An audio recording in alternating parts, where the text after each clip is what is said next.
ಮಿಥುನ ರಾಶಿ. ಮಿಥುನ ರಾಶಿಯಲ್ಲೇ ವಕ್ರಿ ಗುರು ಬಲ ಇಲ್ಲ, ಆದರೂ ಕೂಡ ಗುರುವು ಬಾಧಕನಲ್ಲ.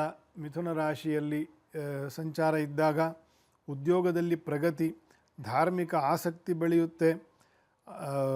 ಒಂದು ರೀತಿಯ ನೈಷ್ಠಿಕತೆ ಅಂತ ಏನು ಹೇಳ್ತೀವಿ, ಇಷ್ಟೊತ್ತಿಗೆ ಇಷ್ಟು ಪೂಜೆ ಮಾಡಲೇಬೇಕು, ಇಂಥ ದೇವರ ದರ್ಶನವನ್ನು ಮಾಡಲೇಬೇಕು, ಇಂಥ ಗುರುಗಳ ದರ್ಶನವನ್ನು ಪ್ರಸಾದವನ್ನು ತಗೊಂಡು ಬರಬೇಕು ಅಂತಕ್ಕಂಥ ಒಂದು ನೈಷ್ಠಿಕತೆ ಏನಿದೆ, ಈ ರೀತಿಯ ಒಂದು ಮನೋಭಾವ ಹೆಚ್ಚು ಬೆಳೀತಕ್ಕಂಥದ್ದು ಒಳ್ಳೆಯದು. ಮಾಡಿ ಶುಭ ಕಾರ್ಯದಲ್ಲಿ ಸ್ವಲ್ಪ ನಿಧಾನ ಆಗ್ತದೆ.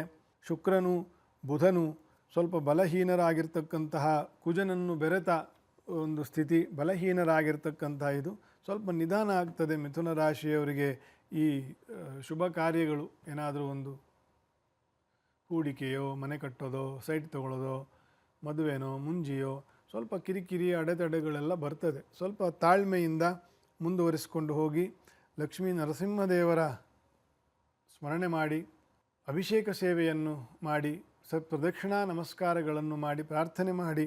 ಮಿಥುನ ರಾಶಿಯವರಿಗೆ ವಿಶೇಷ ಈ ದೈವಾನುಕೂಲ ಉಂಟಾಗಲಿ, ಕೆಲಸ ಕಾರ್ಯಗಳಲ್ಲಿ ಇರ್ತಕ್ಕಂಥ ವಿಘ್ನಗಳು ಪರಿಹಾರ ಆಗಲಿ.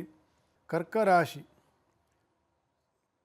ಇವರಿಗೆ ಷಷ್ಠದಲ್ಲಿ, ಅಷ್ಟಮದಲ್ಲಿ ಪಾಪಗ್ರಹರು ಇರುವ ಒಂದು ತಿಂಗಳು ನಡೀತಾ ಇದೆ. ಸ್ವಲ್ಪ ಚಿಂತೆಗಳು ಬೆಳೀತದೆ. ಕರ್ಕರಾಶಿಯವರಿಗೆ, ಸ್ತ್ರೀಯರಿಗೆ ವಿಶೇಷವಾಗಿ, ವಿದ್ಯಾರ್ಥಿಗಳಿಗೆ, ಸ್ತ್ರೀಯರಿಗೆ, ಮಕ್ಕಳಿಗೆ, ಈ ಮಕ್ಕಳ ಬಗ್ಗೆ ಇದೆಲ್ಲ ಸ್ವಲ್ಪ ಚಿಂತೆಗಳು ಜಾಸ್ತಿ ಆಗ್ತದೆ. ಅನಾರೋಗ್ಯವೂ ಕೂಡ ಸ್ವಲ್ಪ ಬೆಳೆಯುವಂತಹ ತಿಂಗಳು. ಹೆಚ್ಚು ಆರೋಗ್ಯದ ಬಗ್ಗೆ ಕಾಳಜಿ ವಹಿಸಬೇಕು. ಚಿಂತೆ, ಅನಾವಶ್ಯಕವಾಗಿ ಚಿಂತೆ ಮಾಡ್ತಕ್ಕಂಥ ಜನರು ಜಾಸ್ತಿ ಇದ್ದಾರೆ. ಅದು ವಿಶೇಷವಾಗಿ ಸ್ತ್ರೀಯರಲ್ಲಿ. ಕಾಲದ ಪ್ರಭಾವ, ದಿನ ಕಳೆದಂತೆ ಅನಾವಶ್ಯಕವಾಗಿ ಚಿಂತೆ ಮಾಡ್ತಕ್ಕಂತಹ ದೋಷಗಳಿಗೆ ಜನ ಒಳಗಾಗ್ತಾ ಇದ್ದಾರೆ. ಅದು ಜಾಸ್ತಿ ಆಗುತ್ತೆ ಕರ್ಕಾಟಕ ರಾಶಿಯವರಿಗೆ. ಹಾಗಾಗಿ ಏನಕ್ಕೋಸ್ಕರ ಚಿಂತೆ ಮಾಡಬೇಕು ಅಂತಂತ ಯೋಚನೆ ಮಾಡಬೇಕಷ್ಟೆ. ಯಾವ ಚಿಂತೆಯಿಂದ ಒಂದು ಪರಿಹಾರ ಸಿಗ್ತದೋ ಅದಕ್ಕೆ ಚಿಂತೆ ಮಾಡಬೇಕು. ಯಾವುದು ಅಪರಿಹಾರ್ಯವೋ ಅಥವಾ ಯಾವುದೋ ಗತಕಾಲದಾಗ ಯಾವುದೋ ಆಗೋಗಿರ್ತಕ್ಕಂತಹ ವಿಷಯವೋ ಅದನ್ನು ಹಿಡ್ಕೊಂಡು ಚಿಂತೆ ಮಾಡೋದ್ರಿಂದ ಫಲ ಏನು? ಅದಕ್ಕಿಂತ ಚಿಂತೆ ಯಾಕೆ ಮಾಡುತ್ತಿದ್ದಿ ಚಿನ್ಮಯನಿದ್ದಾನೆ, ಚಿಂತಾರತ್ನವೆಂಬೋ ಅನಂತನಿದ್ದಾನೆ, ಚಿಂತೆ ಯಾಕೆ ಮಾಡುತ್ತಿದ್ದಿ ಚಿನ್ಮಯನಿದ್ದಾನೆ ಅಂತ ದಾಸರ ಮಾತೇನಿದೆ. ಚಿಂತೆ, ಅನಾವಶ್ಯಕವಾಗಿರ್ತಕ್ಕಂಥ ಚಿಂತೆ ಮಾಡೋದಕ್ಕಿಂತ ಭಗವಂತನ ನಾಮಸ್ಮರಣೆ ಮಾಡಿ ಕೊಟ್ಟು ನಮ್ಮನ್ನು ರಕ್ಷಣೆ ಮಾಡ್ತದೆ ಅಂತಂತ ಅದರ ತಾತ್ಪರ್ಯ. ಹರಿನಾಮ ಜಪ, ದುರ್ಗಾದೇವಿಯ ದರ್ಶನ, ಕುಂಕುಮಾರ್ಚನೆ, ದೀಪ ನಮಸ್ಕಾರ ಇತ್ಯಾದಿ ಯಾವುದು ನಿಮಗೆ ಸುಲಭ ಸೇವೆಯೋ ಅದನ್ನು ಕರ್ಕರಾಶಿಯವರು ಮಾಡಿ, ನಮಸ್ಕಾರ ಮಾಡಿ, ಒಳ್ಳೆಯದಾಗ್ತದೆ. ಸಿಂಹರಾಶಿ, ಅಧಿಕಾರ ವಿಸ್ತರಣಾ ಯೋಗ ಅಂತಂತ. ರಾಶೀಶ್ವರನು ಪಂಚಮದಲ್ಲಿ ಇದ್ದು, ಪಂಚಮದಲ್ಲಿ ಚತುರ್ಗ್ರಹ ಯೋಗವಿದ್ದು, ಶನಿಯ ಬಾಧೆಯೂ ಇಲ್ಲದೇ ಇರತಕ್ಕಂತಹ, ಏಕಾದಶದಲ್ಲಿ ಗುರುವು ಇರೋದು ಮುಂದುವರಿತಕ್ಕಂತಹ ತಿಂಗಳು ಸಿಂಹರಾಶಿಗೆ. ನೀವು ಇರ್ತಕ್ಕಂತಹ ಲೈನು, ಅದು ವೈದ್ಯಕೀಯ ಇರ್ಬೋದು, ರಾಜಕೀಯ ಇರ್ಬೋದು, ಮೆಡಿಸಿನ್ ಲೈನ್ ಇರ್ಬೋದು, ಟೆಕ್ನಾಲಜೀಸ್ ಇರ್ಬೋದು, ಆಯಾ ಲೈನಲ್ಲಿ ನಿಮ್ಮ ಕೆಲಸಗಳು ವಿಸ್ತಾರ ಆಗ್ತದೆ. ಉದ್ಯೋಗದಾತರು ಕೂಡ ಅವರ ಕೆಲಸವನ್ನು ವಿಸ್ತರಣೆ ಮಾಡಿಕೊಳ್ತಕ್ಕಂಥದ್ದು. ಪ್ರಯಾಣಾದಿ ವಾಹನ ಲಾಭಗಳು, ಅನುಕೂಲ ಇತ್ಯಾದಿ ಅನೇಕ ಸತ್ಫಲಗಳನ್ನು ಶಾಸ್ತ್ರದಲ್ಲಿ ಹೇಳಿದ್ದಾರೆ. ಸೂರ್ಯನಾರಾಯಣನ ಜಪ, ಸೂರ್ಯನ ಅಷ್ಟೋತ್ತರ, ರಾಮಚಂದ್ರನ ಅಷ್ಟೋತ್ತರ, ಹತ್ತಿರದಲ್ಲಿ ಎಲ್ಲಾದರೂ ಸೂರ್ಯನಾರಾಯಣನ ದೇವಸ್ಥಾನ ಇದ್ದರೆ ಅಲ್ಲಿ ಒಂದು ಅರ್ಚನೆ, ದರ್ಶನ. ಯಾವುದೇ ವಿಷ್ಣುವಿನ ಮೂರ್ತಿಯ ದರ್ಶನ, ಪೂಜೆ, ವಿಶೇಷವಾಗಿ ನರಸಿಂಹದೇವರು, ರಾಮದೇವರು, ಇದರ ಸೇವೆಯನ್ನು ಮಾಡಿ.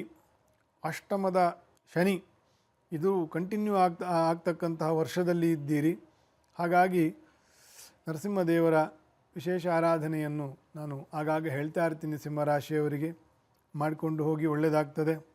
ಮುಂದೆ ಕನ್ಯಾರಾಶಿ, ಕೆಲಸ ಕಾರ್ಯಗಳಲ್ಲಿ ಪ್ರಗತಿ, ಅಧಿಕಾರ ಪ್ರಾಪ್ತಿ ಅಥವಾ ಉದ್ಯೋಗ ಪ್ರಾಪ್ತಿ, ಅಧಿಕಾರದಲ್ಲಿ ಇರ್ತಕ್ಕಂಥವರಿಗೆ ಒಂದು ರೀತಿಯ ಬಡ್ತಿ, ಸಂಬಂಧಗಳಲ್ಲಿ ಸ್ವಲ್ಪ ತಾಳ್ಮೆ ಇರಬೇಕು. ದ್ವಿತೀಯಾಧಿಪತಿಯು ತೃತೀಯಾಧಿಪತಿಯು ಚತುರ್ಥದಲ್ಲಿ ಬಾಧಕರಾಗಿ ಶತ್ರುಗಳೊಂದಿಗೆ ಇರ್ತಕ್ಕಂಥದ್ದು. ನೀವೇನು ಮಾತಾಡ್ತೀರಿ, ಎಷ್ಟು ಮಾತಾಡ್ತೀರಿ, ಯಾವ ಶಬ್ದ ಬಳಸ್ತೀರಿ, ಇದೆಲ್ಲ ಸ್ವಲ್ಪ ಅದರ ಮೇಲೆ ದುಷ್ಪರಿಣಾಮಗಳು ಉಂಟಾಗ್ತದೆ ಗ್ರಹಚಾರ ಕೆಟ್ಟಾಗ. ಆಗ ಸ್ವಲ್ಪ ಮನಸ್ತಾಪಗಳು ಬಂದು ಬೇಸರ ಪಟ್ಕೊಳ್ತಕ್ಕಂಥದ್ದು ಮಾಡಿಕೊಳ್ಬೇಡಿ ಅಂತಂತ ತಿಳ್ಕೊಳ್ಬೇಕು. ತಾಳ್ಮೆಯಿಂದ ಮಾತು, ತಾಳ್ಮೆಯಿಂದ ಖರ್ಚು. ಕನ್ಯಾ ರಾಶಿಯವರಿಗೆ, ವಿದ್ಯಾರ್ಥಿಗಳಿಗೆ ಒಳ್ಳೆಯ ಪ್ರಗತಿ ಉಂಟಾಗ್ತಕ್ಕಂತಹ ವರ್ಷ ಇದೆ. ಮಾಸವೂ ಹಾಗೇ ಇದೆ. ಶ್ರೀ ಗಣಪತಿ ದೇವರ ವಿಶೇಷ ಸೇವೆ, ಗುರು ಪ್ರಾರ್ಥನೆ, ರಾಯರು, ನಿಮ್ಮ ಇಷ್ಟ ಗುರುಗಳು, ವಿಶೇಷವಾಗಿ ರಾಯರು, ಇವರ ಸೇವೆಯನ್ನು ಮಾಡ್ತಾ ಮುಂದುವರಿಯಿರಿ. ಕನ್ಯಾ ರಾಶಿಯವರಿಗೆ ಒಳ್ಳೆಯದಾಗ್ತದೆ. ತುಲಾರಾಶಿ, ಶುಭ ಕಾರ್ಯಗಳಲ್ಲಿ ಸ್ವಲ್ಪ ನಿಧಾನವಾಗಿ ಪ್ರಗತಿ ಆಗ್ತದೆ. ತಾಳ್ಮೆ ಇರಬೇಕು. ರಾಶೀಶ್ವರನಿಗೆ ಬಲ ಇಲ್ಲ. ಗುರುವು ನಿಮ್ಮ ರಾಶಿಯನ್ನು ನೋಡ್ತಾರೆ 9ನೇ ಮನೆಯಿಂದ. ಸ್ವಲ್ಪ ನಿಧಾನವಾಗಿ ಪ್ರಗತಿ ಆಗ್ತದೆ. ಸಂಬಂಧಗಳಲ್ಲಿ ಸ್ವಲ್ಪ ಸಮಾಧಾನದಿಂದ ವ್ಯವಹರಿಸಬೇಕು. ದ್ವಿತೀಯ ಪತಿಯು ತೃತೀಯದಲ್ಲಿ ರಾಶೀಶ್ವರನನ್ನು ಸೇರಿಕೊಂಡಿರ್ತಕ್ಕಂಥ ಒಂದು ದೋಷ ಉಂಟು. ಪಂಚಮದ ರಾಹುವಿನ ದೋಷವೂ ಉಂಟು. ಮಂಗಳವಾರದಂದು ಸುಬ್ರಹ್ಮಣ್ಯ ನಾಗದೇವರ ದರ್ಶನ, ತೀರ್ಥ ತಗೊಂಡು ತಲೆ ಮೇಲೆ ಪ್ರೋಕ್ಷಣೆ ಮಾಡಿಕೊಳ್ತಕ್ಕಂಥದ್ದು, ದುರ್ಗಾದೇವಿಯ ಅರ್ಚನೆ, ಅಲಂಕಾರ, ದೀಪ ನಮಸ್ಕಾರ, ಯಾವುದು ಸುಲಭದಲ್ಲಿ ನಿಮಗೆ ನೆಮ್ಮದಿಯನ್ನು ತರುತ್ತದೋ ಆ ಪೂಜೆಯನ್ನು ಮಾಡ್ತಾ ಮುಂದುವರಿತಕ್ಕಂಥದ್ದು ತುಲಾರಾಶಿಯವರು. ವೃಶ್ಚಿಕ ರಾಶಿ, ಬಹಳ ಸಂಯಮ ಬೇಕಾಗ್ತದೆ. ಗುರುವಿನ ಅನುಕೂಲ ಇಲ್ಲ. ಪಂಚಮದ ಶನಿ, ಚತುರ್ಥದಲ್ಲಿ ರಾಹು, ದ್ವಿತೀಯದಲ್ಲಿ ಬಾಧಕವಾಗಿರ್ತಕ್ಕಂಥ ರಾಶೀಶ್ವರನ ಕುಜನ ಒಂದು ಸಂಚಾರ, ಮಾತು, ಹಣ, ಸಂಘ, ಈ ಮೂರರಿಂದಲೂ ಪತನ ಭೀತಿ ಉಂಟಾಗ್ತದೆ. ಅಥವಾ ಅದೇ ಶತ್ರು, ಮಾತೇ ಶತ್ರು, ಮತ್ತು ಹಣವೇ ಶತ್ರು ಆಗ್ತಕ್ಕಂಥದ್ದು, ಮತ್ತು ಸಂಘವೇ ಶತ್ರು ಆಗ್ತಕ್ಕಂಥದ್ದು. ಶತ್ರುಗಳ ಸಂಘ ಮಾಡೋದು ಅಂತಲ್ಲ, ಇರುವ ಸಂಘವೇ ಶತ್ರು ಆಗ್ತಕ್ಕಂತಹ ಒಂದು ದೋಷಗಳು ಏರ್ಪಾಡಾಗುವ ಸಾಧ್ಯತೆ ಇರ್ತದೆ.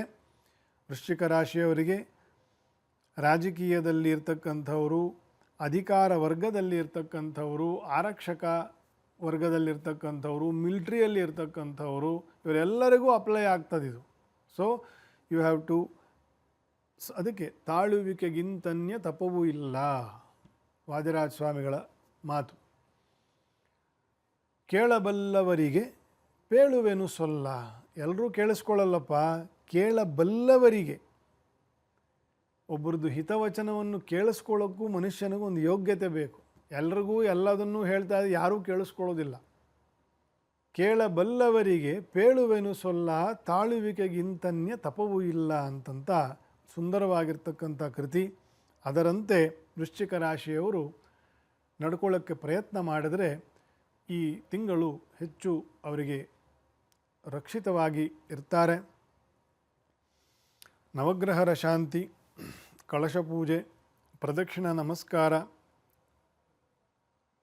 ಶ್ರದ್ಧೆಯಿಂದ ಮಾಡಿಕೊಂಡು ಮುಂದುವರಿತಕ್ಕಂಥದ್ದು ವೃಶ್ಚಿಕ ರಾಶಿಯವರು.